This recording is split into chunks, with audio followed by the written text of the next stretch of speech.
Last week we talked about sleep. We talked about how much the average person needs and how much they get. We also talked about how you can't just rely on averages to determine how much sleep you need. Sleep is a personal thing, and we all need different amounts. But sleep is incredibly important. You have to do it. Not getting enough sleep or having sleep deprivation is a real and bizarre thing. It's also the topic of this week's Healthcare Triage.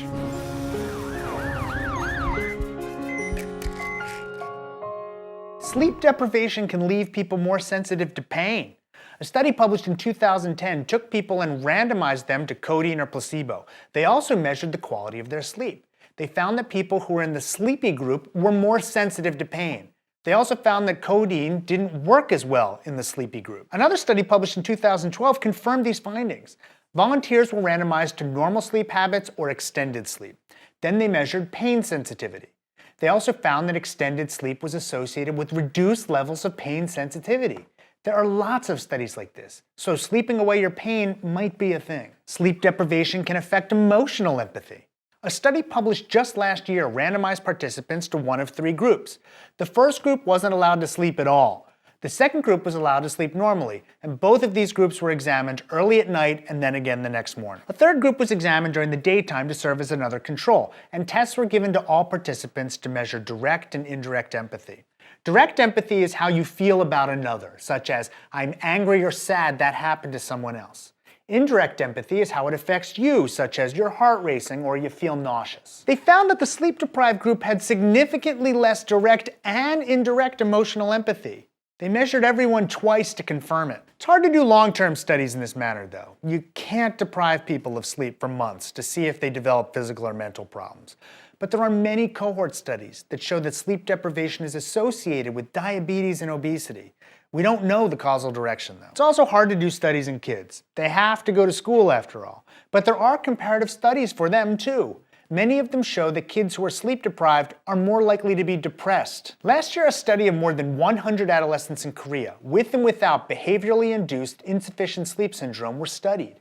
The academic performance of the kids with insufficient sleep was significantly worse.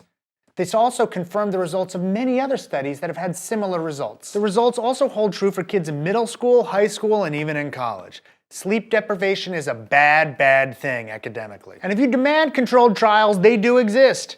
In 2003, a study was published in the Journal of Sleep Research that took 50 college students and compared their performance on math effort tasks after a night of normal and sleep-deprived sleep. It should come as no surprise that the sleep-deprived kids were more likely to show less effort in selecting tasks. Another study published in 2010 showed that female athletes who were sleep-deprived were less likely to believe in themselves. Not getting enough sleep may strip kids of their ability to challenge themselves and become better. There's a growing chorus that believes that we as a society are setting teens up to fail. We know they need this much sleep, but we make them get up at the crack of dawn. When I go to the gym at 6:45, all the high schoolers are already out waiting for the bus. So unless they go to bed at 9 p.m., it's almost impossible for them to get 9 hours of sleep, let alone 10. Because of this, groups like the American Academy of Pediatrics have asked for school start times to be pushed back to a more civilized hour. After all, there's no reason school has to start so early. More than 40% of high schools start before 8 a.m. The later they start, the more likely kids are to get more sleep.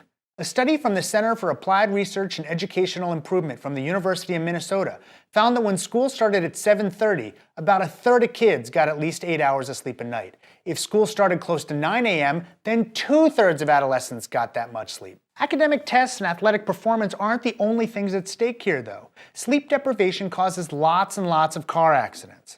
The American Academy of Sleep Medicine reports that more than 80,000 people fall asleep at the wheel each day in the United States. They also report more than 250,000 sleep-related motor vehicle accidents each year. About 20% of serious injuries due to accidents are related to sleep. Alcohol use doesn't help either. Studies show that astronauts who are sleep-deprived are more likely to have errors in performance. They show the same in airline pilots and physicians. Because of this, pilots are forced to work only a certain number of hours at a time, and recent regulations have placed the same requirement on physicians in training. When people work too much and get too little sleep, accidents happen. Sometimes they cost lives. Sleep deprivation has real effects with serious consequences.